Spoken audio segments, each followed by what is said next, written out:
Bienvenue sur Africa 24 dans cette nouvelle édition du QG Week-end. Au sommaire de l'actualité, en République du Congo, 7 juges ont été radiés pour faute grave par le Conseil supérieur de la magistrature.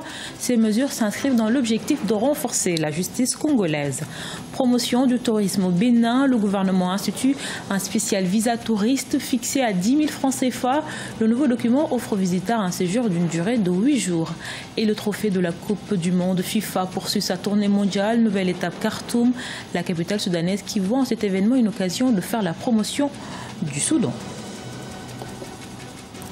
Mais tout d'abord, en République démocratique du Congo, les marches organisées ce dimanche à l'appel du comité laïque de coordination ont été dispersées par les forces de l'ordre. Des tirs de gaz lacrymogène et des tirs à balles réelles ont été signalés. Une personne aurait perdu la vie à Kinshasa. L'homme se trouvait dans une paroisse et son décès a été constaté à l'hôpital.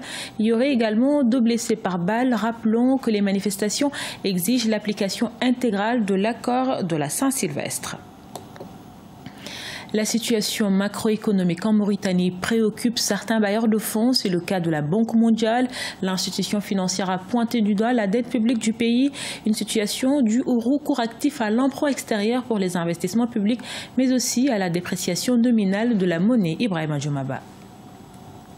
La situation économique en Mauritanie a fait l'objet d'un rapport de la Banque mondiale. Le document a été rendu public le 21 février 2018. Il s'alarme notamment de la dette publique de la Mauritanie, mais aussi de la dépréciation du Ouguiya, la monnaie locale. Cependant, la Banque mondiale rassure sur la gestion de cette dette.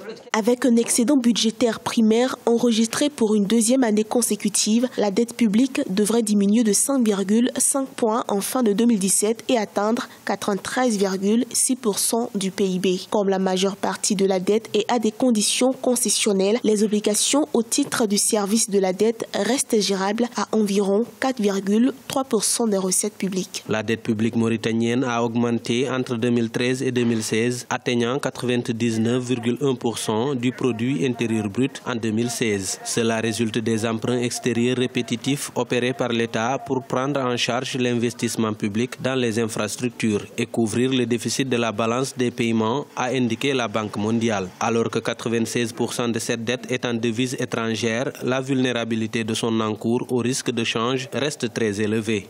La Mauritanie reste un pays fortement agro-pastoral où 2 tiers de la population est encore berger. Malgré les importants gisements miniers découverts, la reconversion n'a pas été facile par rapport à la préparation notamment des Mauritaniens à s'approprier notamment les services gisements. C'est véritable affaire de la pêche aujourd'hui. Malheureusement, ce sont notamment des pêcheurs sénégalais qui viennent de Saint-Louis. Si nous prenons en compte la piraterie maritime provenant de la Chine et d'autres pays, dans autant d'éléments, de facteurs endogènes et exogènes, aussi bien politiques, parce que le référendum avec la nouvelle constitution, le changement du drapeau, l'adoption de la nouvelle monnaie, qu'on finit alors par fragiliser notamment la confiance que les bailleurs de fonds peuvent avoir vis-à-vis de la Mauritanie. Et c'est la raison pour laquelle vous avez un surenchement de la dette mauritanienne sur le marché international. La seule alternative pour la Mauritanie, c'est de procéder à la rationalisation des dépenses publiques. Plus d'austérité budgétaire, plus de contrôle au niveau des dépenses publiques, dans les passations de marché. Si les investissements publics ont explosé la dette publique, ils ont au moins permis une reprise économique en Mauritanie. Dans ce rapport de 46 pages, la Banque mondiale a annoncé qu'en 2017, la croissance du produit intérieur brut du pays est estimé à 3,5% contre 2% en 2016 et 1,4% en 2015. Une reprise timide imputée à l'amélioration progressive de la consommation privée et à la performance des secteurs de la pêche, du commerce et des industries manufacturières. En République du Congo voisin, le président Denis Sassou Nguesso a présidé ce 20 février le Conseil supérieur de la magistrature, l'organe qui a décidé de la révocation de 7 magistrats pour fautes graves telles que des malversations financières ou des faits de corruption. Ces mesures s'inscrivent dans l'objectif de renforcer la justice congolaise. Les précisions de notre correspondant Deba Panzo. La radiation de 7 magistrats a été décidée au cours de la session du Conseil supérieur de la magistrature du 20 février 2018 au Palais du Peuple. Même si les noms n'ont pas été cités, ces derniers ont été sanctionnés pour plusieurs écarts. L'obstruction à l'exécution des décisions de justice, la mise en liberté des personnes détenues à la maison d'arrêt contre paiement de sommes d'argent à titre personnel, l'abandon de postes de travail. Après avoir constaté que certains faits sont constitutifs du manquement aux obligations de dignité, de délicatesse attachées à la fonction de magistrat et aux devoirs de son État, le Conseil supérieur de la magistrature a décidé la révocation de 7 magistrats pour des fautes professionnelles graves. D'autres griefs concernent les arrestations arbitraires, les violations de l'obligation de réserve, la corruption et les abus de pouvoir. Mais pour certains professionnels des métiers de la justice, l'assainissement de la justice congolaise doit s'étendre à d'autres fonctions. Les organes disciplinaires des métiers ou des fonctions liées à l'œuvre de justice aussi prennent conscience qu'ils soient interpellés pour sanctionner tous ceux qui agissent dans le cadre de l'œuvre de justice. Et je pense aux policiers de la police judiciaire, aux greffiers, aux notaires, aux huissiers de justice et je pense aussi aux avocats. Si on sanctionne seulement les magistrats, on n'aura jamais une justice saine. Par ailleurs, 2 magistrats ont été rétrogradés pour obstruction à l'exécution d'une décision de justice, trafic d'influence et abus d'autorité. Le Conseil supérieur de la magistrature est régi par la Constitution et par la loi organique 22/2008 du 26 juillet 2008. C'est l'une des mesures prises pour encourager le tourisme au Bénin. Le gouvernement met en place un visa spécial touriste alors que le visa court séjour a été supprimé il y a 1 an. Quel est le principe de ce nouveau document? Élément de réponse avec notre correspondant Lefty Onou et Siamlo Victoria Sedji. Bonne nouvelle pour les touristes de la destination Bénin. Le gouvernement béninois instaure un visa spécial touriste au profit des personnes étrangères désirant se rendre ponctuellement au Bénin pour raison de tourisme. Cette mesure incitative a été mise en place à travers un arrêté interministériel en date du 5 février 2018.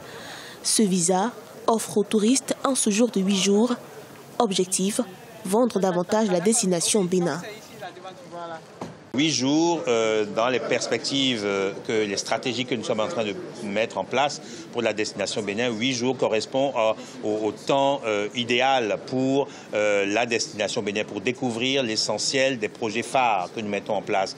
Pendjari, Abomey, Alada, Ganvier, Ouida et Porte-Novo. Donc on est sur presque une offre de circuit et ces 8 jours correspondaient bien à cela.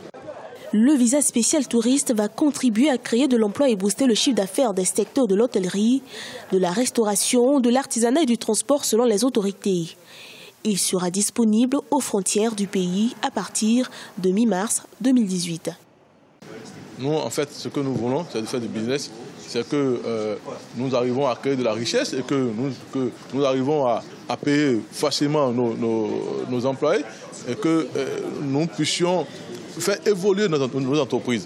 Alors si on doit faire évoluer nos entreprises, ça veut dire que nous faisons évoluer l'État de manière générale, puisqu'on sera obligé de payer les taxes et l'État vivant de la fiscalité. Et donc il est bien évident que le travail que nous serons en train de faire va permettre à tout le monde de pouvoir profiter de ce qui est en train d'être fait.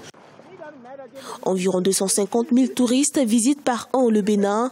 En dehors du visa spécial touriste, le gouvernement s'active pour la concrétisation de 7 projets phares du volet touristique de son programme d'action estimé à plus de 700 milliards de francs CFA. Selon l'exécutif, l'effectivité du e-visa et la mise en service de l'aéroport international de Glodjigbe augmentera d'1 million le flux des visites touristiques d'ici les 5 prochaines années.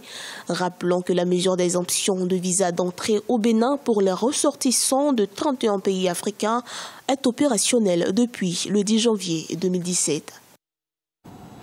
Et le trophée Coupe du Monde de la FIFA est arrivé à Khartoum, capitale du Soudan, pour la première fois dans le cadre d'une tournée mondiale qui a commencé en décembre 2017. Occasion pour les autorités soudanaises de montrer une autre facette du pays. Sharon Kamara. C'est dans le cadre de sa tournée mondiale que le trophée de la Coupe du Monde de football a fait un arrêt au Soudan. Et c'est à Khartoum, la capitale, qu'il a été dévoilé en présence des représentants du gouvernement et de la Confédération africaine de football. Le sport ou les activités culturelles sont présentées de manière différente par les médias et c'est un événement important. Les gens pourront voir le Soudan sous un angle différent, autre qu'économique ou politique. Il y a aussi une dimension culturelle et sportive. Le Soudan a une civilisation, une histoire et un patrimoine culturel. Tout cela peut être relayé par les médias, notamment de grands événements comme l'arrivée du trophée de la Coupe du Monde. Pour les supporters, cet événement était l'occasion de voir, de toucher et même de prendre des photos avec le célèbre trophée. Dans une ambiance festive, ils ont pu également profiter de la musique, des jeux et des différentes activités organisées autour du thème du football. C'est énorme. J'espère que le trophée sera un jour dans les mains du capitaine de l'équipe nationale du Soudan. J'espère que nous pourrions organiser la Coupe du Monde et remporter la Coupe ici à Khartoum.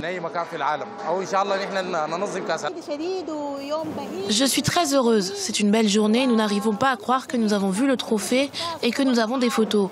J'espère qu'un jour, le Soudan pourra obtenir la Coupe du Monde. Pour le Soudan, il s'agit d'une grande première puisque le trophée n'a jamais été remporté par une équipe africaine et que le pays a raté sa chance de concourir au Mondial 2018 en Russie en perdant face à la Zambie lors des matchs éliminatoires. Avant d'entamer sa tournée européenne, le trophée passera par l'Éthiopie, le Kenya, le Mozambique, l'Afrique du Sud, l'Ouganda, le Nigeria, le Sénégal, la Côte d'Ivoire puis l'Égypte. Ce journal a été réalisé par l'ensemble de la rédaction. Merci pour votre fidélité. Dans un instant, une nouvelle édition de l'actualité sur Africa 24.